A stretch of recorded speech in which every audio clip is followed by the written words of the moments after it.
பாவக்காய் வந்து கசப்பு தெரியாமல் நம்ம இந்த மாதிரி செய்ய போகிறோம். இப்போ நீங்களும் வந்து இந்த மாதிரி செஞ்சு பாருங்கள். நிறைய பேர் செஞ்சுருப்பாங்க. பொடியாக கட் பண்ண பாவக்காய் ஒரு 3 பாவக்காய் எடுத்திருக்கேன். ஒரு தக்காளி பொடியாக கட் பண்ணியிருக்கேன். கொஞ்சமாக வெங்காயம், ரொம்ப தொக்கு இல்லாமல் கொஞ்சம் ட்ரையாக சாப்பிடும்போது சூப்பராக இருக்கும். இஞ்சி பூண்டு விழுது, கருவேப்பிலை, கொத்தமல்லி எடுத்து வச்சுருக்கேன். கடுகு, உளுந்து, சீரகம் இது சேர்த்துருக்கேன். நல்லா பொரியட்டும். இப்போ வந்து நம்ம கொஞ்சமாக வெங்காயம் சேர்த்துருக்கேன். இப்போ வந்து பச்சை மிளகாய் சேர்க்கும்போது நல்லா ஒரு டேஸ்ட்டு கொடுக்கும். அந்த வெந்தயம் வந்து சேர்த்துக்கலாம். எல்லாமே வெங்காயம் வதங்கல் மக்கள் சேர்க்கணும் கிடையாது. வெந்தயம் சேர்த்துக்கலாம். இஞ்சி பூண்டு விழுது கொஞ்சமாக சேர்த்துக்கலாம். நல்லா சேர்த்துக்கலாம்.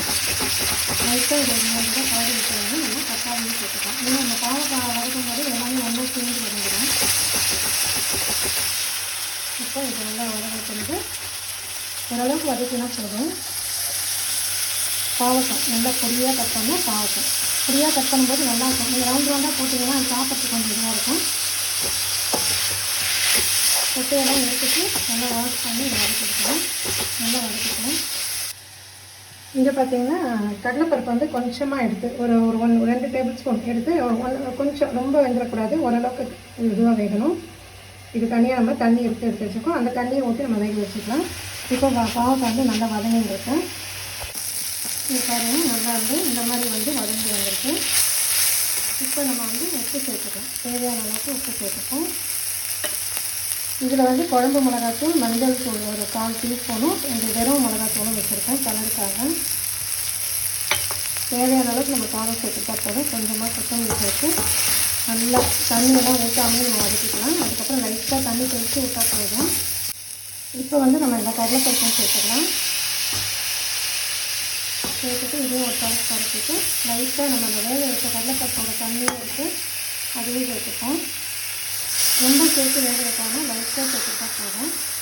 இப்போ நம்ம நல்லா ஒரு 3 நிமிஷம் அந்த மாதிரி வெந்தாலே போதும். ஏன்னா வதக்கொண்டுலேயே நம்ம பாதி வந்துட்டுருக்கோம்.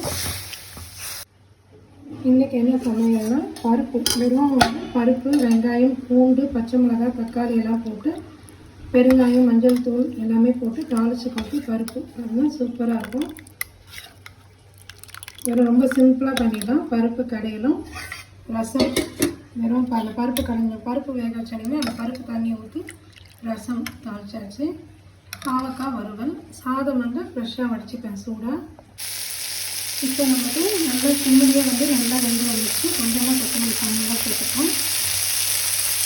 நம்மளுக்கு சேர்க்கறாங்க. நல்லா கொஞ்சம் ருசியாகவும் இருக்கும், சொத்தாகவும் இருக்கும். நமக்கு நல்லா அது சூப்பராக பாவக்காய் வறுவல் இது எண்ணெயை நம்ம முதல்ல ஊற்றணும் தான் நமக்கு சூப்பராக இருக்கும்.